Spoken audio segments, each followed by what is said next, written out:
Assalamualaikum warahmatullahi wabarakatuh. Di sini saya Anisha Dwi Lestari dari kelas 11 IPS 3. Dalam rangka memenuhi remedial PAT Sejarah Indonesia, saya akan menjelaskan sedikit mengenai masa pendudukan Jepang di Indonesia. Dapat kita lihat pada gambar pertama, tertera 4 serangkai yang merupakan pendiri Putra, yaitu Pusat Tenaga Rakyat. Pusat Tenaga Rakyat atau Putra adalah organisasi yang diwujudkan pemerintah Jepang di Indonesia pada tanggal 16 April 1943 dan dipimpin oleh 4 serangkai yang tertera pada gambar di bawah, yaitu ada Soekarno-Hatta, kemudian Muhammad Hatta, kemudian Ki Hajar Dewantoro, dan Kiai Haji Mas Mansur. Adapun tujuan dari pembentukan Putra ini untuk membujuk kaum nasionalis dan intelektual untuk mengabdikan tipu daya dan tenaganya demi untuk keperluan perang melawan sekutu, dan diharapkan dengan benarnya pemimpin orang Indonesia, rakyat akan mendukung penuh aktivitas yang dipekerjakan ini.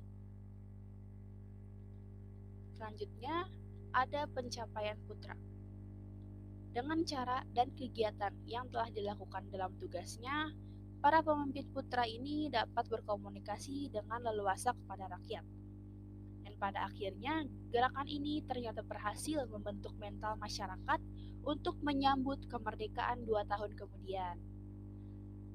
Seiring berjalannya waktu, Jepang akhirnya menyadari bahwa Putra lebih banyak menguntungkan bagi pergerakan nasional di Indonesia daripada untuk kepentingan Jepang sendiri. Maka, pada tahun 1944 ini Jepang resmi membubarkan organisasi Putra. Lanjut, pada gambar kedua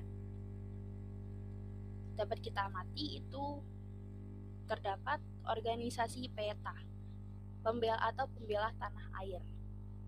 PETA ini dibentuk oleh pemerintah Jepang pada tahun 1943 yang bertujuan untuk menghadapi Perang Asia Timur Raya dari serangan blok sekutu. Pembentukan PETA diinisiatif oleh orang Indonesia yang bernama R. Gatot Mangkupraja. Ia ini merupakan seorang pemimpin nasionalis. Dilansir Ensiklopedia Britannica tahun 2015, PETA dibentuk setelah adanya Osamu Seirei atau peraturan yang dikeluarkan oleh pemerintah Jepang. Pada pembentukan PETA, banyak pemuda dan pelajar bangsa Indonesia yang ikut dan bergabung menjadi tentara sukarelawan.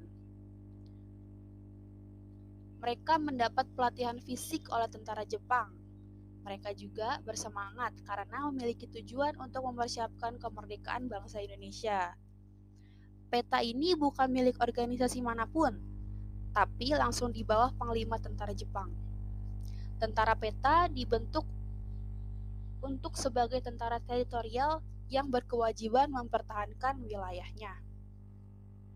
Kemudian yang terakhir, Romusa.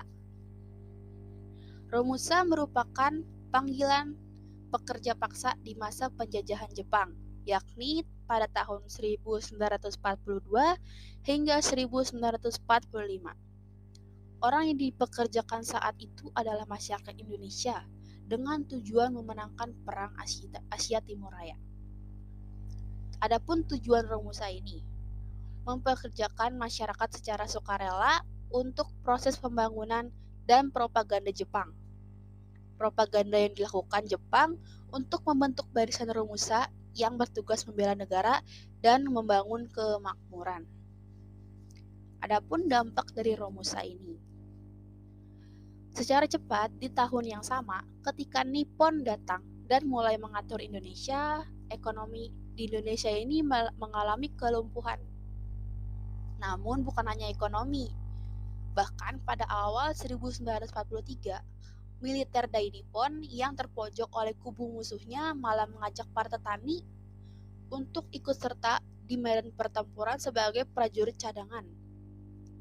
Kemudian ada rumus Sussex atau Lugu Nyampu yang diambil dari para wanita Indonesia dan beberapa negara Asia lainnya.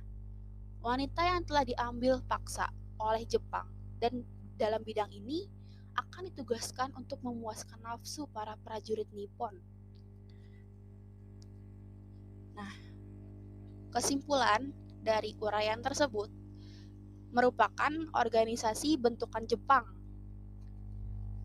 yang berusaha untuk mempengaruhi dan memanfaatkan Indonesia untuk kepentingan pribadi dalam Perang Asia Timur Raya. Namun, di beberapa organisasi bentukan Jepang tersebut, terdapat tokoh intelektual yang memanfaatkan momen tersebut untuk tidak terpengaruh dengan Jepang dan malah membuahkan hasil yang baik bagi bangsa Indonesia. Nah, itu dia sekian dari penjelasan dari saya. Kurang lebihnya mohon maaf. Saya akhiri. Wabillahi taufiq wal hidayah. Wassalamualaikum warahmatullahi wabarakatuh.